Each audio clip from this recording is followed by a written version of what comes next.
That sounds great.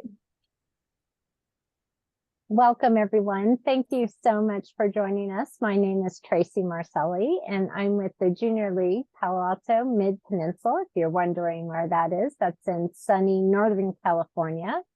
And thank you so much for joining our second session for our exchange. Is it the training exchange? Correct me, what is the right term, Sandra? Training Collaborative of Junior Leagues. Thank you so much. So I am so happy to introduce Angela Cusack. She has agreed to run our training collaborative session on oh my goodness, Teams. Being on Teams. Yes. And so I'll let you introduce yourself, give us your background, your history, and then also talk to us about the session today. Okay, yeah, absolutely. So it is a pleasure to be with you. I'm hoping that some of you I had the opportunity to meet back in March when I was out there for She's Unstoppable and that part of the Junior League experience. And if I didn't, if I missed you, hopefully I'll have a time the next time I'm out. That way I'll get a chance to meet all of you from that part of the world. I live over here in Florida. So also warm, just not quite as cool as California is in my book, but we try to make do over here. I've been in the league for 27 years, 27 wonderful years. I joined in 1996 with the Junior League of Richmond, where I spent, oh goodness, 22 years of my time.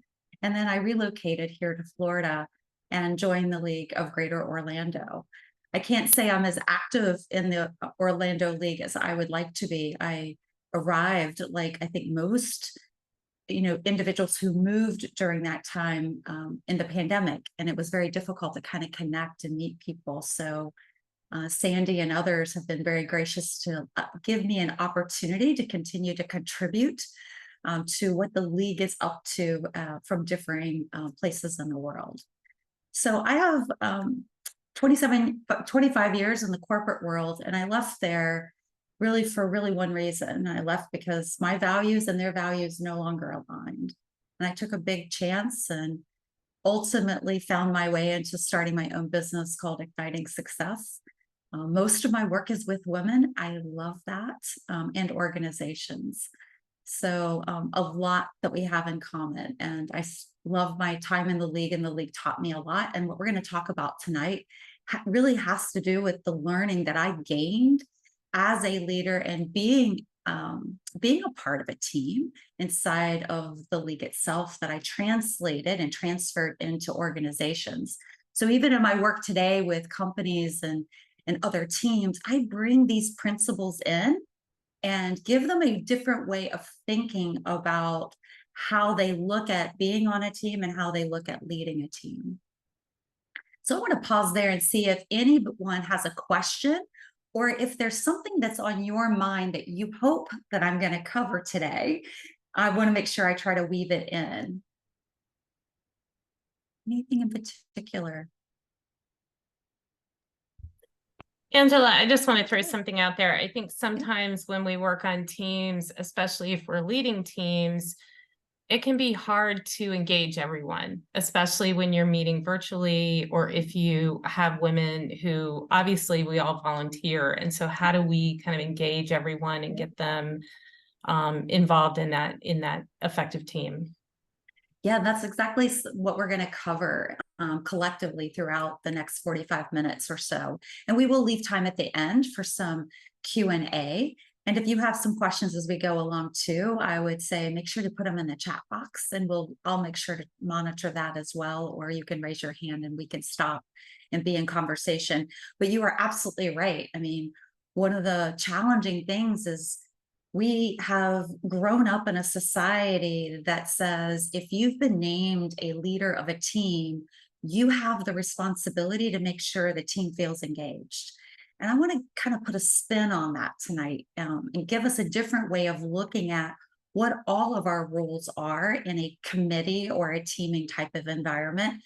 And when we bring this different perspective and discourse, I think what you'll see is that everyone who is participating on that committee will begin to feel a higher level of sense of belonging and feel like they have a contribution to make. Sound like a deal? Yeah, thumbs up. Awesome. So I'm going to share my screen. And again, I'll sort of come and go with it as we need to. Might help if I make it big. All right. So yeah, so we're here to talk about this wonderful thing, right, that we call effective teams, and how we lead them and how we are when we're a part of them. And as I was saying, there is a notion, right, that we have about how we come into this conversation called teams, again, whether it's volunteer or it's inside of an organization. And I've come to realize that our society structurally has this orientation that says, if I have been given the name of leader, then everyone else is a follower. And that's exactly the kind of mindset that I believe puts leaders in a position where their stress is higher, their anxiety is higher. They feel like there's a lot of pressure put on them because they are the ones solely responsible for creating the climate for a good experience. Now, leaders do have a responsibility for engendering that, but they don't have to do it alone, or at least that's what my belief is, and that's what my experiences have been in my capacities and as I work with others to learn how to do the same. So I want you to kind of hold this idea with me that every chair, there is a leader who sits in it. There isn't followers and one leader, that every chair is filled with a leader who at some point in the committee experience or in the board experience is actually going to step in to lead. That could be leading a conversation. It could be sharing a particular topic of concern for them. Yeah. It could be that they are inviting a different agenda item into the conversation. But everyone in the room, not this person who has solely been labeled as the leader, is responsible for what happens in the space. Now, I stumbled up on this notion. I'll be very honest about it. I was a young committee chair, and I was having trouble engaging the women that was in my space. I couldn't get them to come to meetings. They didn't seem to want to participate. And just out of curiosity, by a show of hands, because I'm not going to take down the slide, any of you on this call ever had that experience? Yes, right. I see a few of you, right? Like, we've had this experience and we kind of scratch our heads and we wonder, like, what is it about me that this group of people doesn't want to participate, or they have other priorities, or whatever the case might actually be. And I began to play with a few ideas that I'm going to share with you that shifted the conversation to where I started then, the next year I was a committee chair, to begin to say to the women, look, we're all leaders here. We all sit in this circle.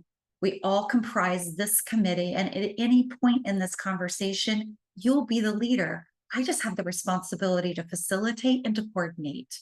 That's my only job. The job of the team, or the job of this committee, is actually to share in the leadership and the leadership conversation. And when I set that context, the game changed.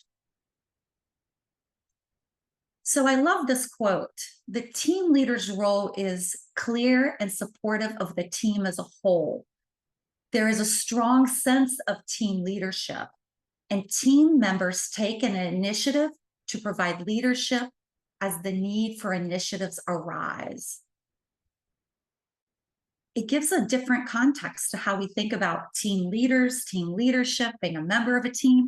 It really turns things upside down. Instead of there being somebody here and everyone else here, it neutralizes that situation and that experience.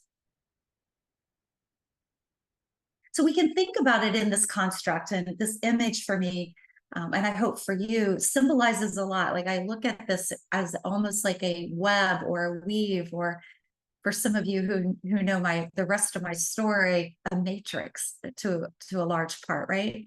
Where we are inside the circle and we're outside of the circle. And by the circle's very shape in and of itself, when we sit in circles, and most of us do, whether we typically, if we're in space with one another, we tend to sit in a circular pattern, really does create a sense of welcoming and belonging and centering with one another so that we can have open dialogue and conversations.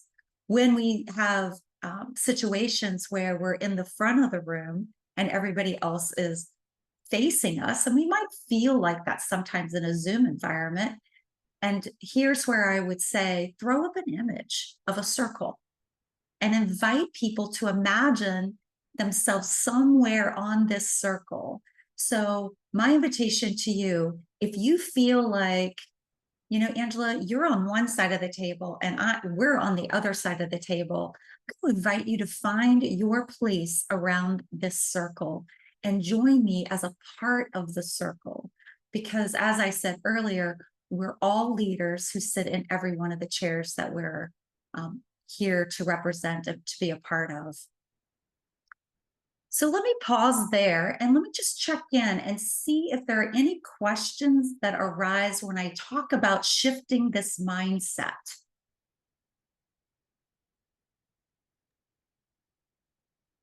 We do have one question from Katia Johnson. Takia. Did I pronounce that correctly? Yep, Takia, thank you. Wonderful.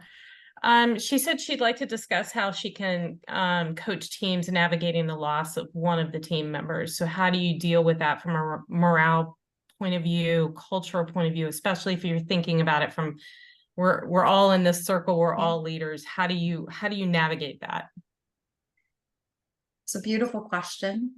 And one of the things, particularly in the corporate space, we don't honor grieving and we don't honor loss real well. Right? You all have had that experience. I hope not personally. I have. And it's fascinating, right? Like we give people 3 days to grieve over the loss of somebody personal in their life. And yet it takes a lot longer than that.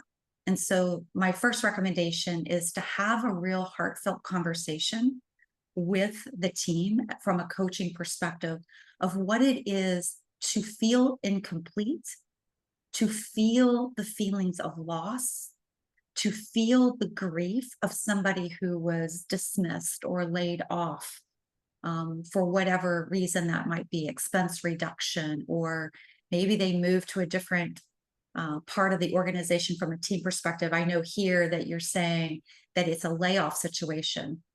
We have a responsibility as leaders and as coaches in particular to help people navigate those feelings. And if we dismiss them, they're just going to bottle it up, hold on to it, and they will suffer with it.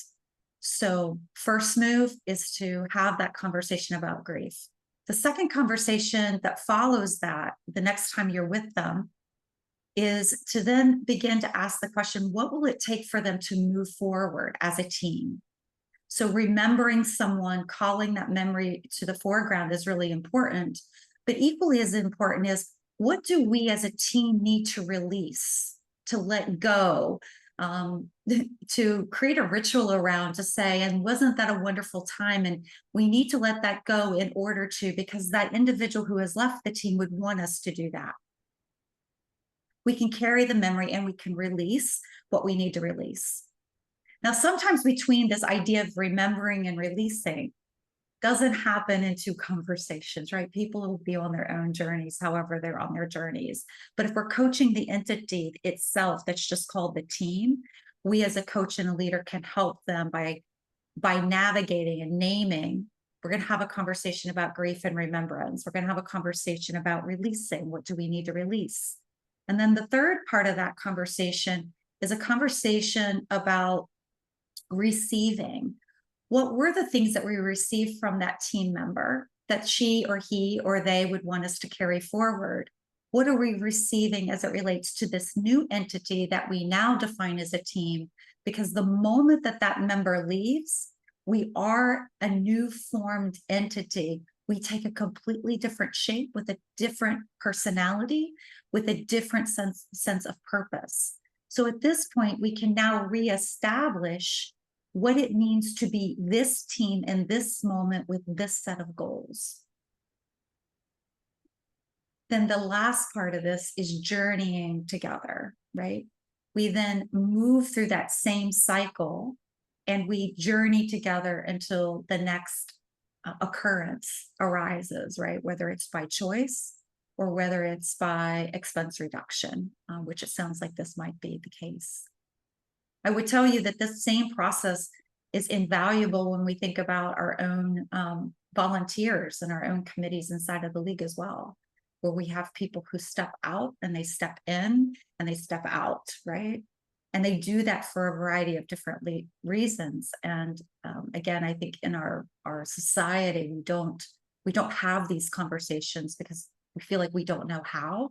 And hopefully that gives you a bit of a glimpse on how. If after this call, any of you want more information about that, I'm happy to provide it. You guys just find me and through LinkedIn or through this body of work, and I'll be happy to share more with you. And I'm so glad it was useful.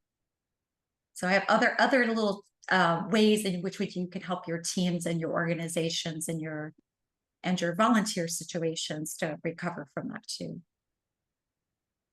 What else?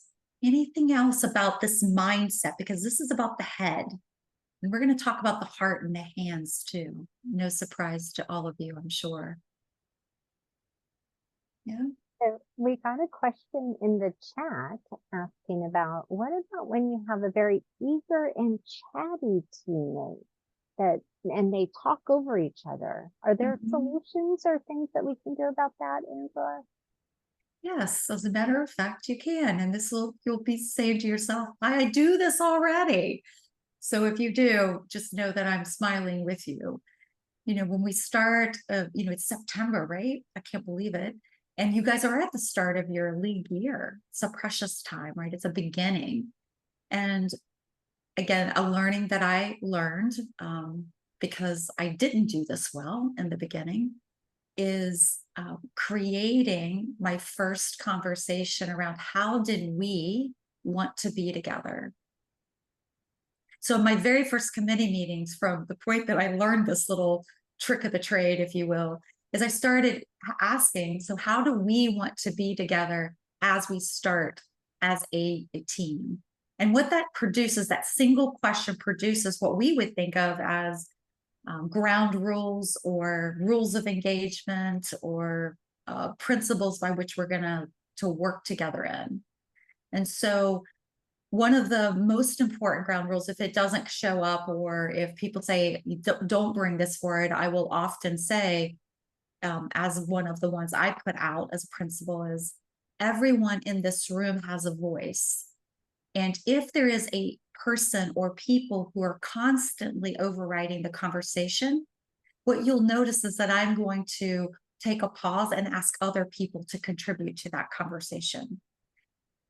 What that does is it will bring a level of awareness. So every time we had a committee meeting, I would always kind of invite that if that were the case. And if it continued, I never had a problem as the leader of that committee to pull that person aside and say, you got some great ideas and I love them and they're inspiring. And I want you to notice the impact that your voice, how much it carries in the room and how quiet everyone else gets.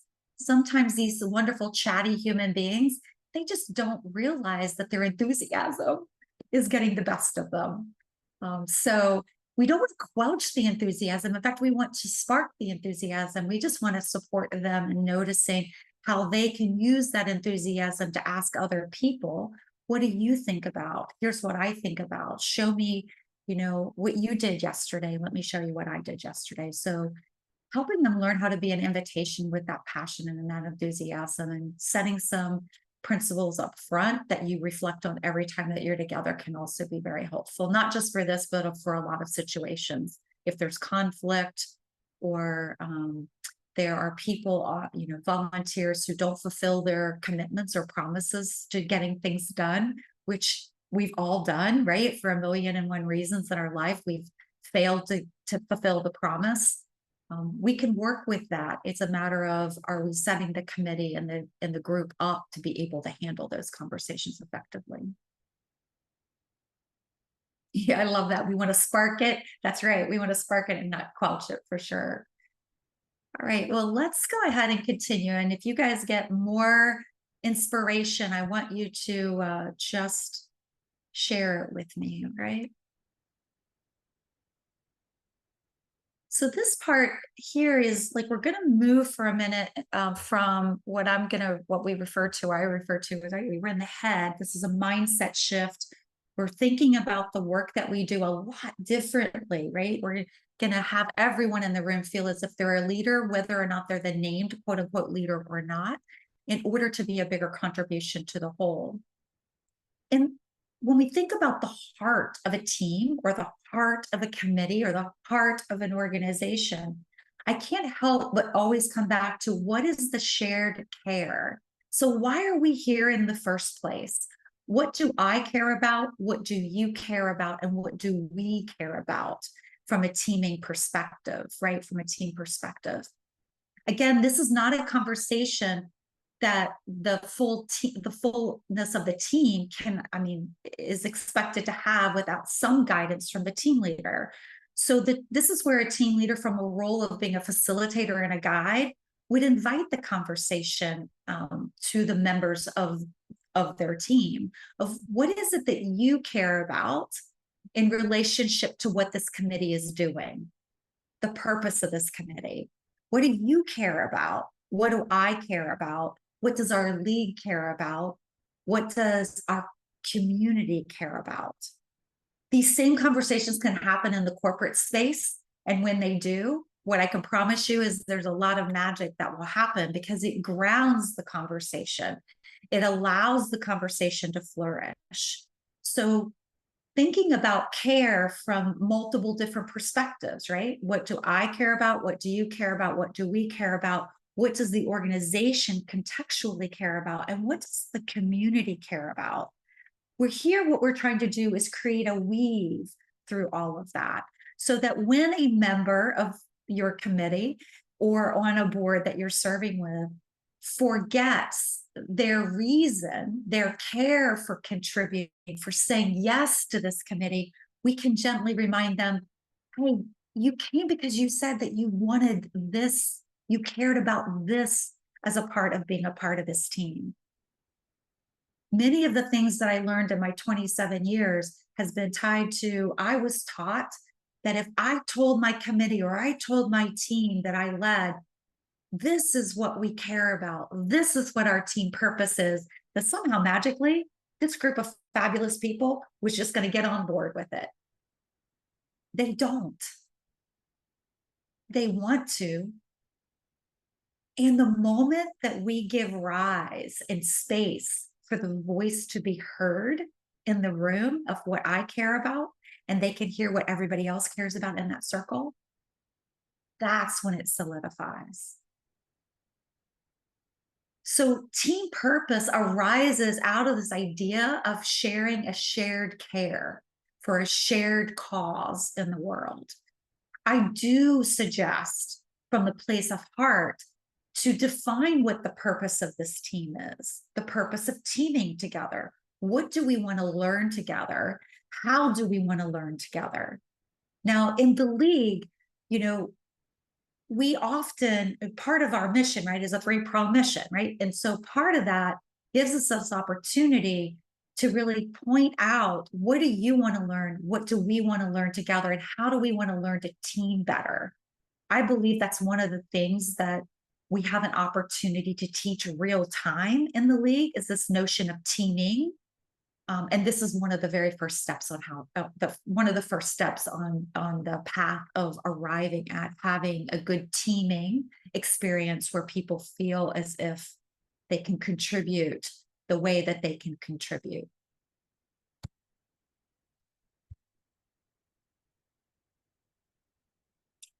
The other piece to that I have found so relevant and important, and I'll just share a short story about it. I was asked after I became a sustainer. So I was the president of the Junior League of Richmond. And I don't know, 4 or 5 years after that, as I was a sustainer, I got a knock on the door, as every member of the league, of the Junior League did. And the offer was, or the invitation was, look, we're going to throw our 90th gala. And we don't do that here in Richmond. And we need volunteers to kind of sign up and do this work. And I thought, how fun would it be to throw a party? Oh my gosh, I've never thrown a party like this. I'm going to throw a party. So I actually filled out the little survey. I did not recognize or remember or recall that I said I would like to be chair of this committee. I thought I was just going to be a member on this committee. But lo and behold, knock on the door. They said, hey, would you be the chair of this committee? And I was like, sure. Why not? And I was gifted these 20 women that I didn't know, because I had gone to sustainerhood and had kind of moved out of more of the active aspects. And there was a wide variety of women that they had chosen. In that first meeting, some of the things that I've already covered with you, I did, because I got a little wiser in my age. I had put into my work with them. And I'll never forget, I then made a move that I had never made before, but it seemed to be very intuitive. And since that time, I've applied it to other situations and it's worked brilliantly. So I'm going to share it with you. I asked the women, 20 of them, what does it look like when you're at your best? What does it look like when you're at your best? And I mean, they sat up and they said, you know, Angela, when I'm at my best, this is what it looks like. I'm like, well, what are you doing when you're at your best? And they started rattling off strength after strength after strength. I started to hear, this is what I'm interested in. They didn't have to answer those questions. It just started to come out.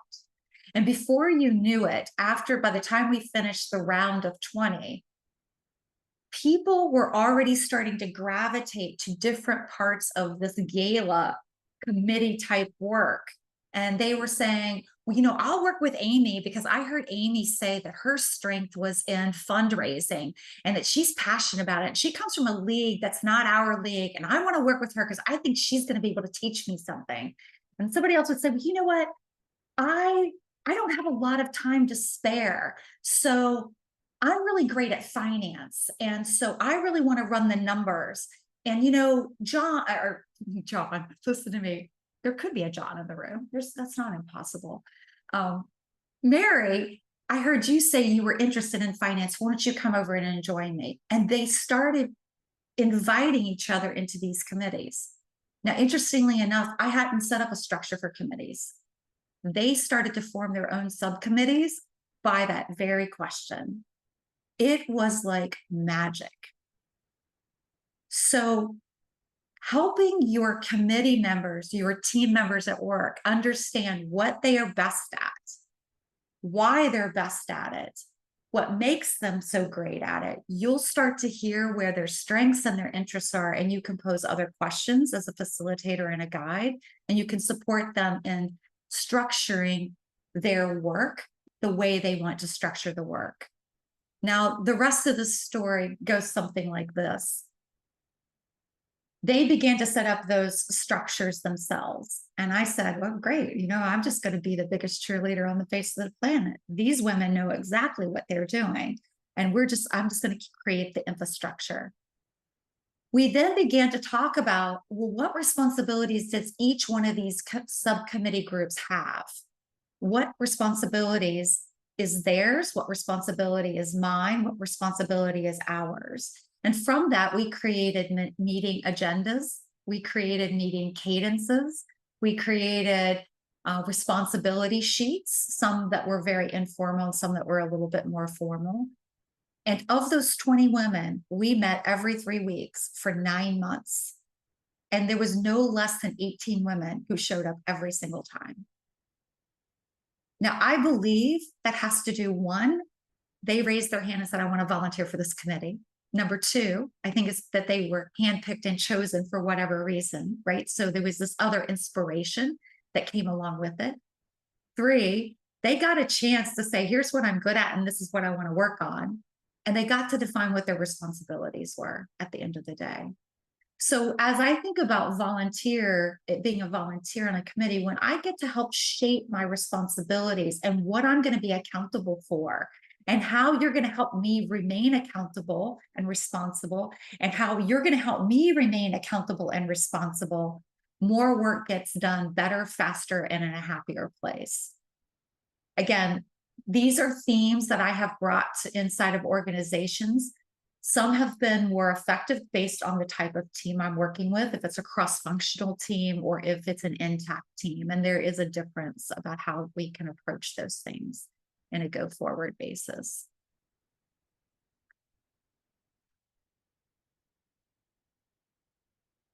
And then the piece about gratitude. I find that inside of our time in the committee, we don't spend time, much like we talked about earlier, about grief, right? Gratitude sometimes can be a taken for granted assumption that we're all grateful for the contributions that we've made. And I would like to ask and invite each of you who are leading committees and boards and, inside of your own organizations, to take time right at the end of every meeting and conversation that you're in and ask every person to bring their voice about what it is they're grateful for. It could be, I'm grateful for the learning that I have gained today. I'm grateful for the contribution. I'm grateful for the feedback. Whatever it is, it doesn't matter. Giving people this practice of practicing saying what they're grateful for out loud creates more gratitude in their life for taking it out into the broader world. Now, I know that we all know that. We all practice different types of meditation and mindfulness, and we do yoga, and we do all these beautiful things. This is a way of bringing it in a very practical way, in a way of being reflective, of taking that 20-second pause to remember why we've chosen to be here in the first place. We come because we're heartfelt and we do want to make a difference in the world. So before I move on to the rest of my slides that I have here, let me take a pause and let me check in.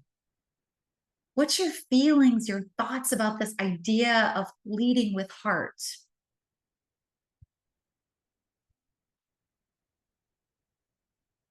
Let me see what kind of questions so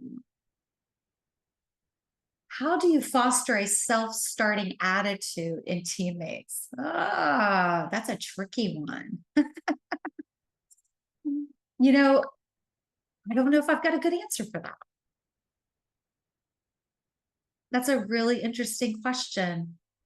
Where I immediately want to go to with that is, I don't know if there is an ability to shift how the person arrives into your committee or group. What I do believe is that the container or the climate that person is in, if the committee itself and it has a self-starter attitude or has an initiative or a drive mentality, one of two things is going to happen. That person is going to get swooped into the energy of that, and they will begin to pick up whatever pace that they can pick up the pace on. And I think part of that is remembering your pace might be, I can get more done in one day than most people can get done in a week, right? We might think of that as a self-starter. And some people's pace is, I can get a lot done in one day that most people can't get done in a week, but their pace of play is slower and more intentional. So some of it might be that how we're judging or comparing whether or not that person is a self-starter or not. That's what came to mind as the question was asked. So if anybody else in this beautiful group of human beings has an answer to how you might have helped initiate and created a self-starter mentality and attitude, I'd love to hear it. Does anyone want to join me in the mix of this beautiful question?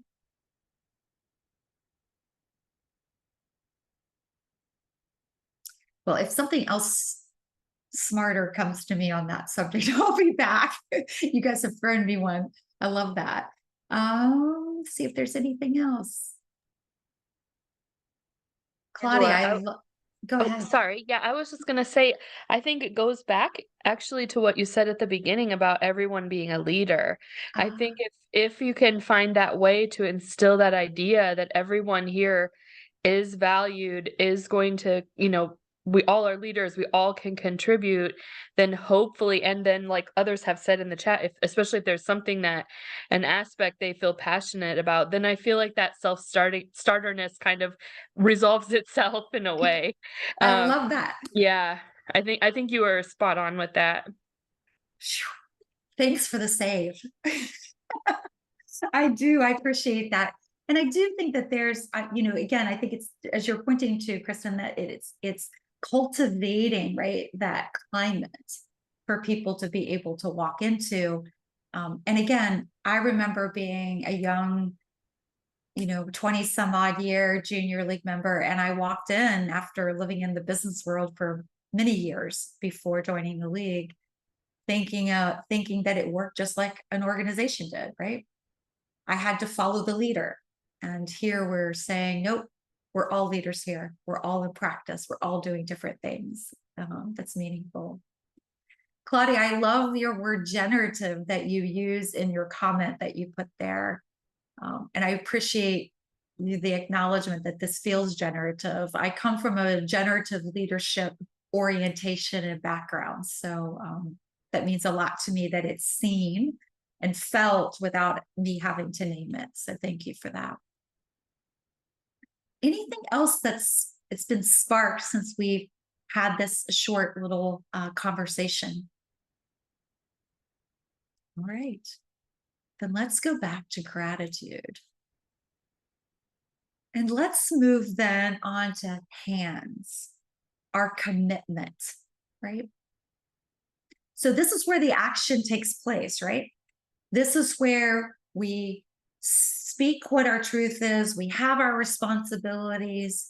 Now the question is, are we really willing to take action together? Are we willing to play our part on the team? Are we willing to do our best at being our best, no matter how small or big it is, based on the other priorities that we have? And one of the things that I know is so important as a league member, because I had moments like this along my 27-year journey. There were moments in my league experience where I could give a lot. Like I had a lot of space, a lot of time, a lot of energy, because my work environment was quite unchallenging. There just wasn't a lot to do. It had a lot of just, the cycle was the cycle was the cycle was the cycle. I got my family into a particular routine. And so I had more time to give. And then there were these other times in my life where my parents needed me and they lived 500 miles away. And work had more travel exposure and experiences that I needed to take. And so my commitment needed to be smaller. Part of our experience too, unlike in the business world, from a league perspective and a volunteer perspective, we have to honor what anyone and everyone's level of commitment is.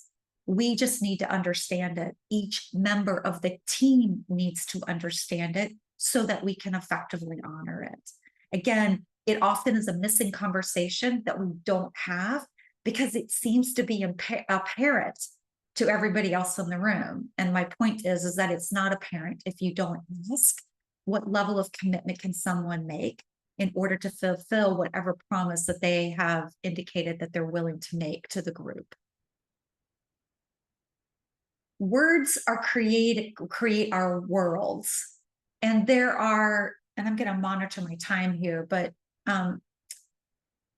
there are really 5 what we refer to as speech acts or listening acts that we as human beings play in and play around with all the time. And the first one is assessments and assertions. And the truth is I could separate those and then they'd be 6. And I think some resources would point to that. An assessment is my opinion about something. It is It could be a bias. It could arise from a set of patterns or themes that I'm noticing. But an assessment at the end of the day is just my opinion about something that has happened, or my assumption about what has happened at any moment. We sometimes can think of it as I assume something, right? That would be an assessment. And we are, as human beings, assessment machines. We live in assessments. That's how we make sense of our bigger world, is through this context.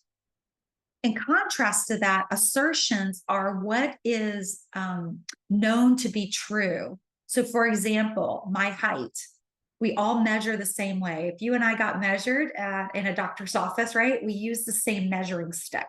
I'm 5'7.25".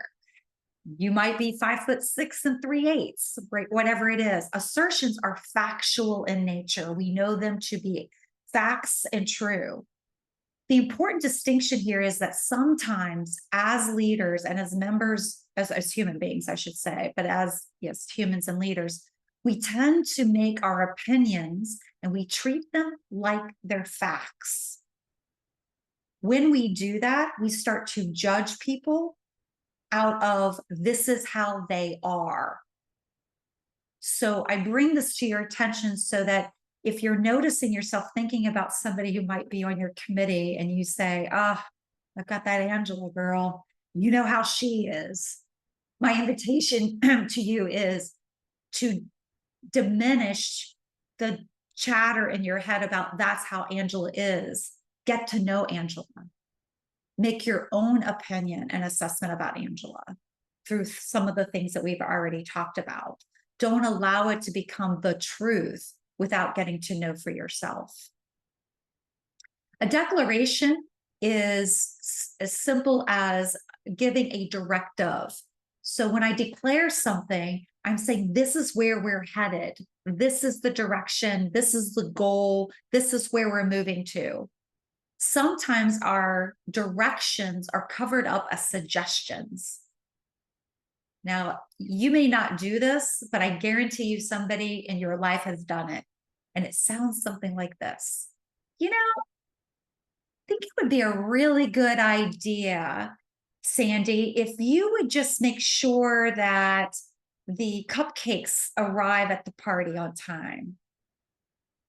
Really, I'm saying, Sandy, get the cupcakes at the party on time. The kids want them. Like, don't be late.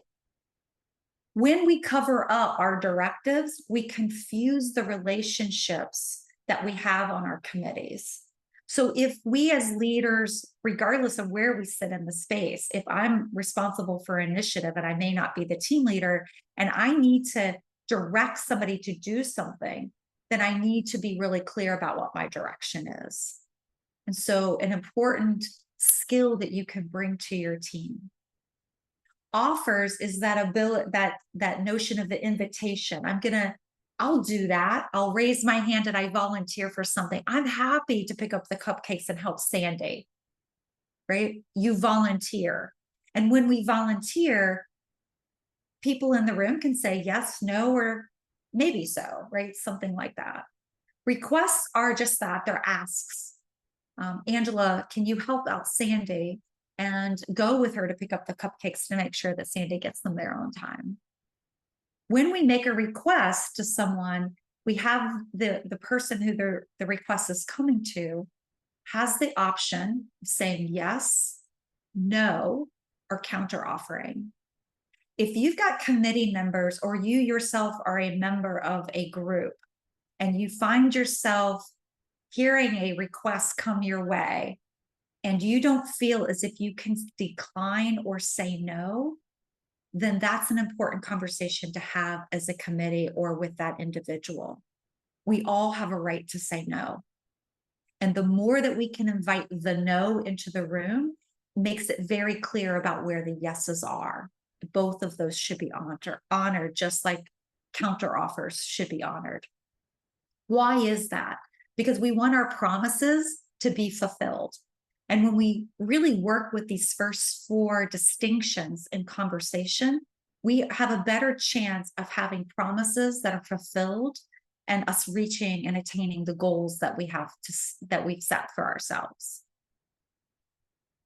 the other piece of this that is also distinctly important, and then I'm going to end with this, and then we'll turn it back to our bigger conversation, is the team always needs to know what is the conversation we're in.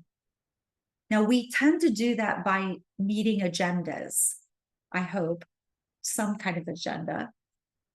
But here, contextually, if I let my committee know that we're going to be in a brainstorming conversation, we're going to be in a conversation for design, this part of our agenda.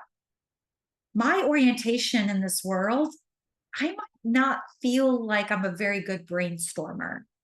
It may not be my sweet spot. I might be more of an action-oriented, decisive kind of person. But the moment you tell me that I am in the practice of brainstorming and no idea is a bad idea, I can get on board with it. You just need to define what kind of conversation that I'm in. If we move out of a design conversation and we move into a decisioning conversation, as we do in boards, right? Now it's time to take a vote. It's important in that case for the board chair to say, we're now moving to a conversation around decisioning, given the new policies or the modified policies that so-and-so governing committee is bringing to our attention today. When we call out it's a decisioning, our brain can shift gears and say, okay, I've got to listen. Do I agree? Do I disagree? What kind of conversation do I want to be in to get clear so I know if I agree or I disagree, or how I want to contribute? Can I get on board? Can I do it in the time frame that's necessary? So making sure that we are responsible facilitators and guides of the committees that we are leading is really important to ensure that they don't leave the meetings feeling lost in terms of, did we make a decision to do that? Felt like we were just in a brainstorming conversation. What did you think? What did I think? What did we think? It will eliminate the confusion that sometimes we walk out of meetings with and scratching our heads and wondering, are we supposed to do something or are we not supposed to do something? So as you can see by this beautiful visual, if we don't know the conversation we're in, we might be hanging out to the left or the right, or maybe that's, in this case, it's done on purpose, right? They're breaking up the beautiful circles that they've created in the air. So what are your thoughts about this last segment as it relates to commitment and managing the conversations that we all are engaging in on a day in and day out basis?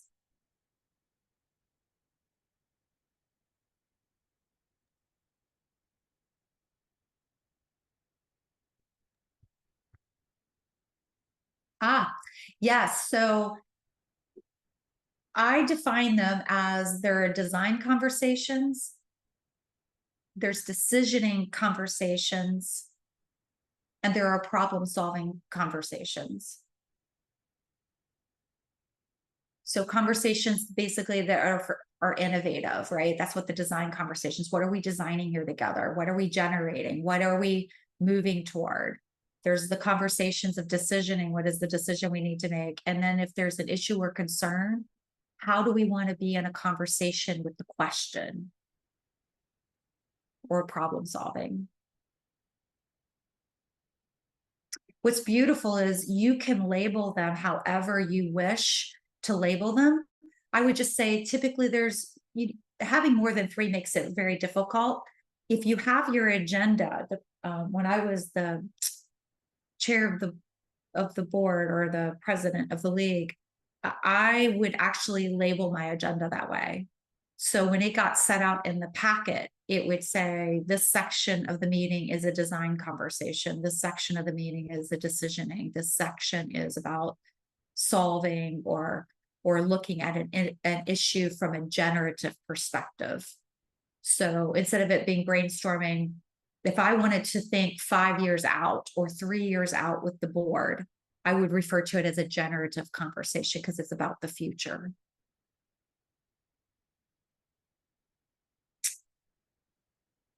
Do you ever have a lessons learned retrospective conversations after the action has been completed? Yes, yes, yes, yes, yes. please, always. That's where the great learning happens. I would say that in the practice of action learning, and maybe some of you remember sometime years ago, the Junior League AJLI did action learning teams. Do you remember that? Yeah. So I happened to be one of the people who got the chance to be one of the action learning coaches for several of the large league conversations. And one of the things that we talked a lot about and we worked with those groups on was this idea of having reflective conversations either at the end of each conversation or certainly at the end, reflecting back on what worked and didn't work and why that was the case. Reflection is one of the most powerful aspects that we can bring to our work, to ourselves as individuals. So absolutely, the more you can build that in to your agenda, the better the team will feel, and they'll be able to carry it forward to other aspects of their life. And as far as I'm concerned, that's a large part of what we do in our league environment. Is we don't want to contain it just to this experience. We want it to filter out to the bigger world and have a bigger impact, even in our one-on-one interactions with other people.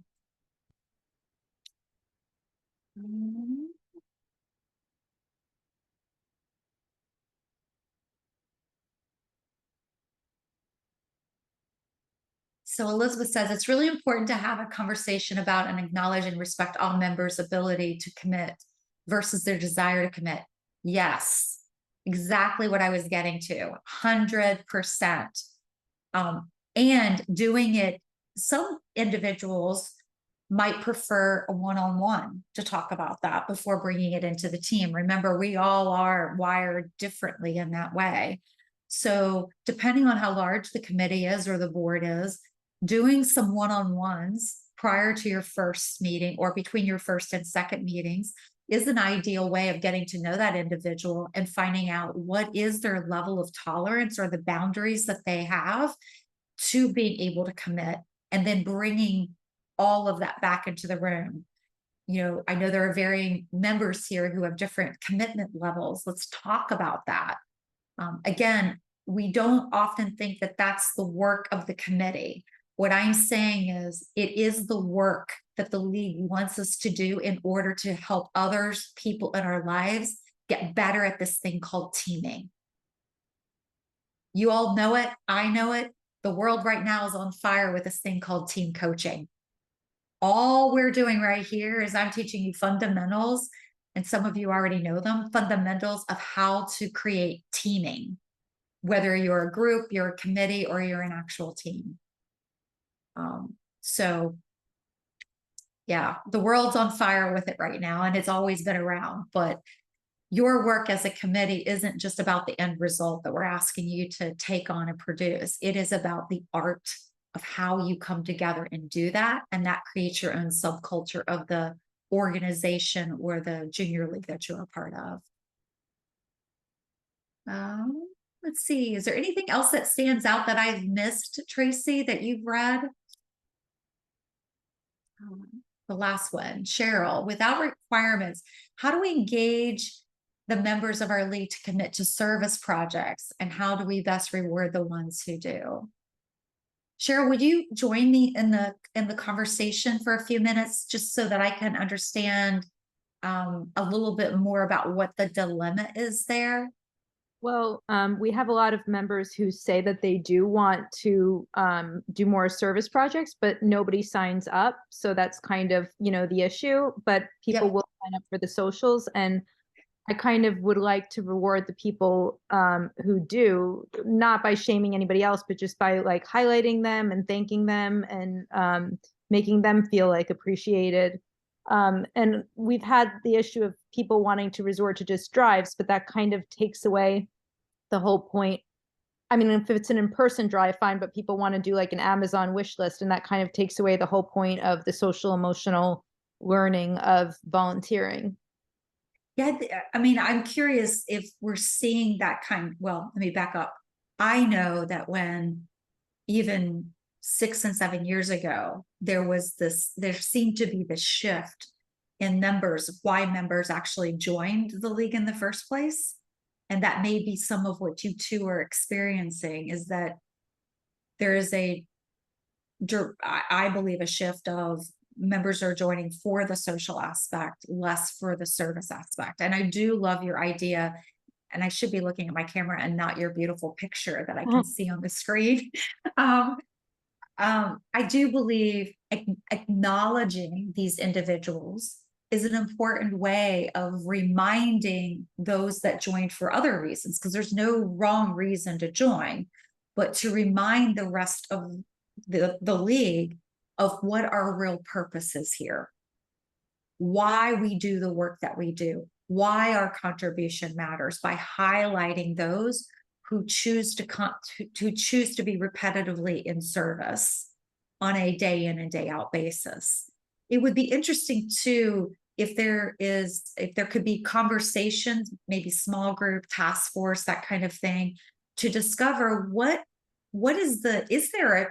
my hunch is there's a fear. What is the fear of doing service in an outward community fashion? What's the hesitation to do that? That might be a better word.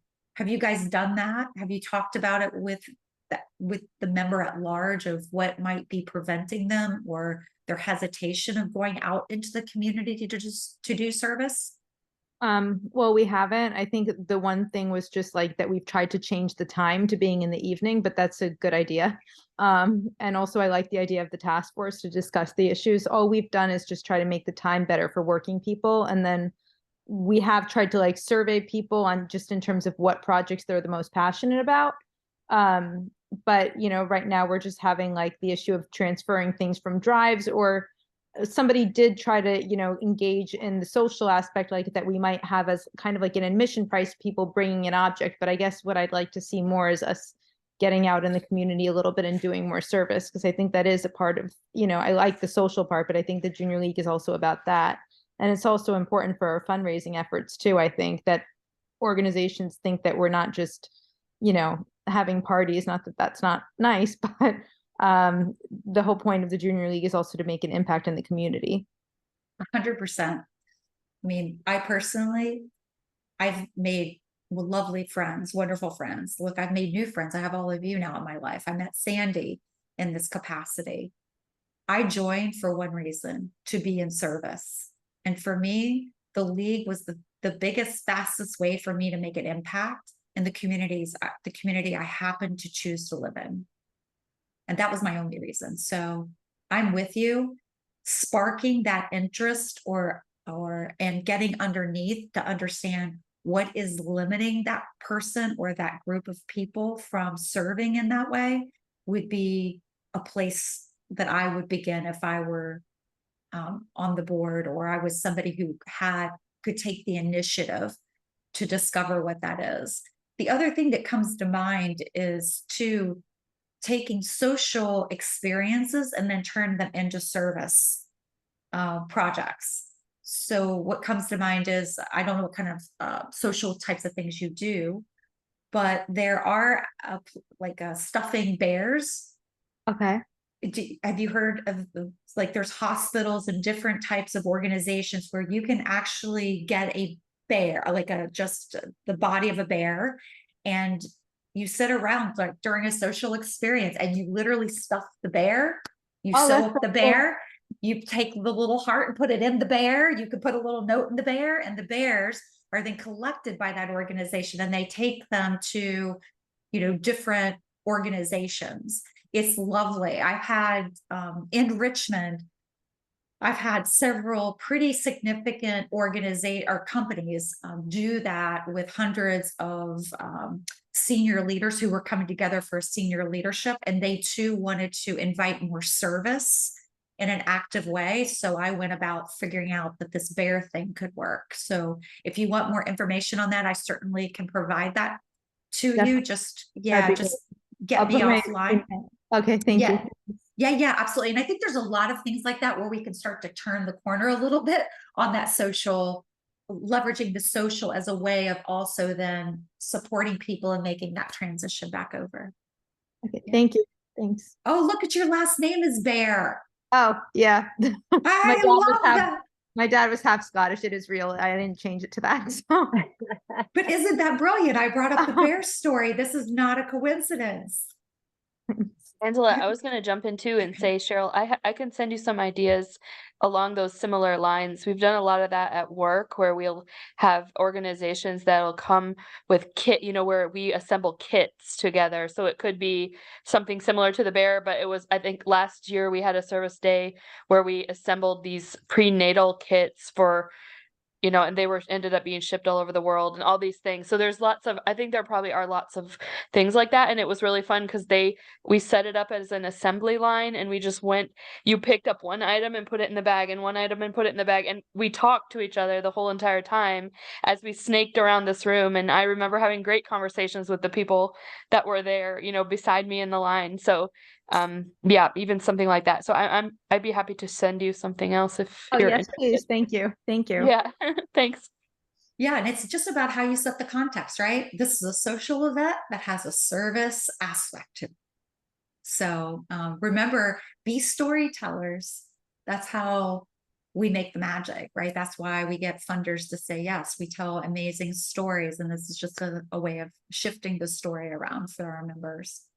And it looks like we have quite a few members Yeah. that would like to share that, which is wonderful. We'll make sure that we get the information out to all the league members that have participated today. Okay, perfect. And Angela, thank you so much for today. You are I so welcome. appreciate it. You are And so welcome. I have one more thing. One more slide. Yes, Yeah. if you don't mind, let me just go back here. So I have well, maybe. Oh, I forgot to talk about the heat cups. Can I talk about the heat cups real quick? Heat cups are breakdown conversations. We have them inside of our committee. So we'll leave it at that. And celebrations. See, I got all. Here's my gift. So I wrote this book called Discover the Matrix. You'll notice it's this beautiful woman walking down the path. There's no coincidence about that, right? Because we're all women here. Austin McCulley, who is the publisher, was so kind. They've given me this 25% promo code to share with all of you. I told them that I'd be speaking to you guys this evening, and they were like, tell them that they are welcome to acquire the book. So that's the QR code. We can send it out separately, and it's probably better if I actually shrink this thing instead of it being so big on the screen. But if you guys do decide to pick it up, I'd love to be in conversation with you, hear about your thoughts. A fair amount of what we've covered today is embedded in here, and there's a lot more stories. There are a few leak stories. They're a little covered up, no names that are embodied in here, as well as some of my own experiences from the corporate space. This book is about leadership. The next book will be about teams, what we've just talked about today, and organizations from a systems perspective. So just a small little gift for us to hopefully continue our conversation together. Now we can say good night. Tracy, I'll let you close this up. All right. Well, thank you again, everyone, for joining today. On behalf of the Junior League Palo Alto Mid-Peninsula, I will say good night, and until next time. Thanks again.